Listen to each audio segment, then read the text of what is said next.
Jai Hind. Having studied the different systems in the human beings, we are going to study today the reproduction in plants. The production of new individuals from parents is called the reproduction. This happens in all living beings. What is the need for a reproduction? Reproduction is highly essential for all organisms in order to continue the survival of the species on planet Earth. Imagine an organism does not reproduce at all. After some time, there won't be any organism of that type existing in this planet Earth. That's why there is a need for reproduction. Whether it is a smallest of the organism, like microscopic organism, or the largest of the organism. In this class, we are going to study about the reproduction in the plants. And there are two modes of reproduction. Certain organisms develop their young ones from their vegetative parts. What is meant by vegetative part? It may be a stem, or a root, or a leaf, or anything like that, not a seed. And some others are developing from the reproductive parts. So let us study them in detail. Asexual reproduction is the reproduction where only a single organism is required for the continuity of the life. The various types of them are vegetative propagation, cutting, grafting, layering, budding, fragmentation, spore formation, etc. Let us see them in detail. Vegetative propagation means vegetative part of a plant is used for replication of the plant. You must have seen that when some potatoes are lying in your home at your kitchen, they might be developing certain white eyes in presence of the moisture. What are these white eyes? These white eyes of them are the buds. These buds can be planted in a new area where they will be developing into a new plant, potato plant. So, these kind of vegetative parts are used for the asexual reproduction, but in case of the ginger, turmeric, etc. also. So, vegetative propagation is the growth of a new organism by using a vegetative part of that plant. And second one is the cutting. A stem cutting is taken and it is planted at a new place. Say for example, a rose plant whose stem is cut and placed in a new area where they develop into a new plant. That is cutting. Grafting. Part of a desired plant is submerged under a layer of the soil, and this plant, small portion of this plant is removed and attached to the another plant where you can have the results of both of these plants together. Say for example, a rose plant which is having white flower and another rose plant which is having red flower can be grafted together. So these white flowered rose plants whose stem is taken, a portion of the stem is taken and it will be get attached with the other plant, and there they will be later on grow into the same plant, they will grow into a new plant and same branch will be having both the flowers on them. So these kind of grafting can be done. Next is layering, where plants like jasmine, where long branches are there, their long branch is taken and it's submerged under the soil by putting a layer of soil, and this soil, there they will be developing into an individual plant. Then they will be transferred to another location. And budding. Budding small buds are developed in organisms like yeast or hydra, where small buds are developed from their body, and when these new buds are attaining maturity, they are got separated from the original organism and grow into a new plant. Next method is fragmentation. Fragmentation is the process of asexual reproduction, where when an organism is broken into small pieces, take the example of Spirogyra, it is an algae and it is in water, and when during any of the accidents, or maybe when a boat is going through the water, it may be broken into pieces because of the movement of the water, or maybe by any of the accidents, and each of these pieces will grow into a new plant, that is fragmentation. And last among them is the spore formation. Plants like rhizopus or bread mold, which is commonly known as bread mold, they produce certain powdery material on them, which are known as spores. These spores are, on maturity, will be dispersed into the atmosphere, and it will be floating in the atmosphere, and wherever it falls down, there they develop into a new plant. So these are the different asexual methods of reproduction in plants. Now, what is the kind of reproduction, sexual reproduction in plants? What are the reproductive parts of a plant? They are nothing but flowers. It includes beautifully colored petals are also there, and sepals are also there, stamen are also there, pistils are also there. So there are 4 parts in a complete flower, that is sepal, petal, stamen and pistil. But it is not compulsory that all of these parts should be there in one flower. In certain flowers, only stamen or pistil would be available in one flower. That kind of flower where only one stamen or pistil is only there, they are known as unisexual flower. Uni means single. So stamen or pistil, only one is there, that's why it is unisexual flower. And bisexual flowers are the one which is having both the reproductive parts, stamens and pistils in them.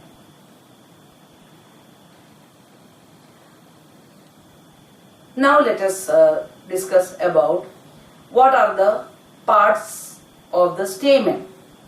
The stamen consists of 2 parts. One is a swollen part which is called the anther, and a long tube-like part called the filament. These parts are helping in the reproduction of the sexual reproduction of the plant. The anther contains pollen grains. They are known as the male gamete in case of the plants. And the female part is known as the pistil.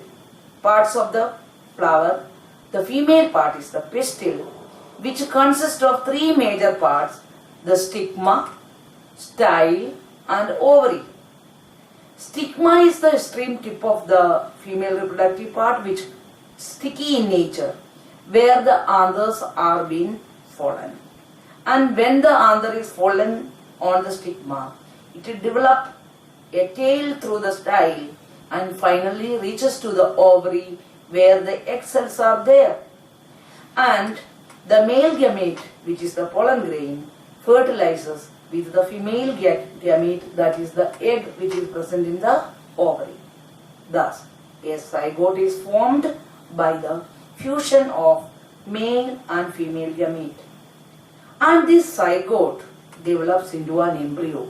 Later, it becomes the seed.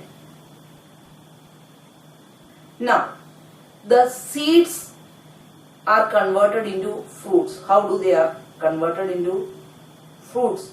by the ovary wall will develop into the fruit cover and the zygote will develop into the seed. Now, how does this process takes place? It is taking place by the pollination. What is pollination? The transfer of pollen from anther to the stigma of a flower. And two types of pollinations are there. One, self-pollination, where the pollen grain from the same flower falls on the stigma of the very same flower or another flower of the same plant. That is self-pollination. And another second method of pollination is cross-pollination. How does it happen? When the pollen grain of one flower falls on the stigma of another flower of a distant place, that is called cross-pollination. And this pollination leads to the formation of the seeds, as I explained earlier, and that leads to the fruits and seed formation. Ovary wall develops into the fleshy portion of the fruit, and you know, always all the fruits are not fleshy, like mango, grapes, etc. are fleshy fruits, but some other fruits are hard also. How does this seed get dispersed? What is the need for the seed dispersal? Seed has to be dispersed. Imagine that all the seeds are falling near the same tree where it is grown. What will happen? All of them will germinate when suitable conditions come. All of will they grow over there. They have to fight for the nutrients. Maybe the sunlight, maybe the air, maybe the water, maybe the minerals, whatever it may be. They have to struggle for them. And ultimately, some of them will die because of that struggle. So, the dispersal of the seed is a must. That is a nature's law. It is happening by various means. What are the methods of the seed dispersal? They are, one is wind. If the seed is light and it is covered by a fluffy material, feathery material, then along with the wind it flows on, and wherever it is settled down, there they will be forming a new plant. Second method of seed dispersal is through water. Coconut or those kind of plants whose husk is very light, these seeds falls in water, and along with the flowing water they float and goes to distant areas where they settles down and germinate into a new plant. So that is the way in which water acts as a dispersal medium. Another is animal. Everybody knows that the insects feed the nectar from the flowers. While they are sitting on those flowers, some of these pollen grains stick to their body, and when they go to another flower where they sit, and these pollen grains are unknowingly dropped on the stigma, and this will lead to the fertilization. So you have seen how wind, water and animals are acting as medium of seed dispersal. And now we will do an interesting activity to recapitulate that we have been studying in this period. All the students will stand up and move around in the class, and when you are moving around, I will say pop pop, you will say popcorn. So what will be the rule of the game? Pop pop, popcorn. Then in the midst of that, I might say a number 2. Then you will be arranging in your groups 2 each. And then I will raise a question to you related to the topic that you have studied today. So, first member in the group has to tell the answer to the other member, not to the teacher, among yourself. So if the other person is not knowing the answer, then you will be helping them out. So both of you will be understanding that question. Similar way, the game continues with popcorn activity. I might say 5, so that the children will group in 5s and another question will be put up. In the group you will be recapitulate what that answer is. So this is, once you have recapitulated it, we will do the spiral questions level 1 and level 2. Thank you. Let us perform an activity to find out the different parts of flower, which is the reproductive part of a plant. This is a hibiscus flower. The outermost green part of the flower, these parts are called sepals. Inner to sepals, we can see the colored parts. These are the petals. Inner to petals is the male part of flower, the stamen. Stamen has a stalk called filament and a tip called anther. Here you can see there are several stamen for this flower. The filaments of all these stamen are united to form a tube-like structure, this red tube-like structure, and the tips are free, the anthers are free. And you can see a yellow powdery material here over the anthers. These are the pollen grains. Now let us cut open the flower and see clearly the structures present inside the flower. Now using this blade, sharp fresh blade, I am going to cut this open.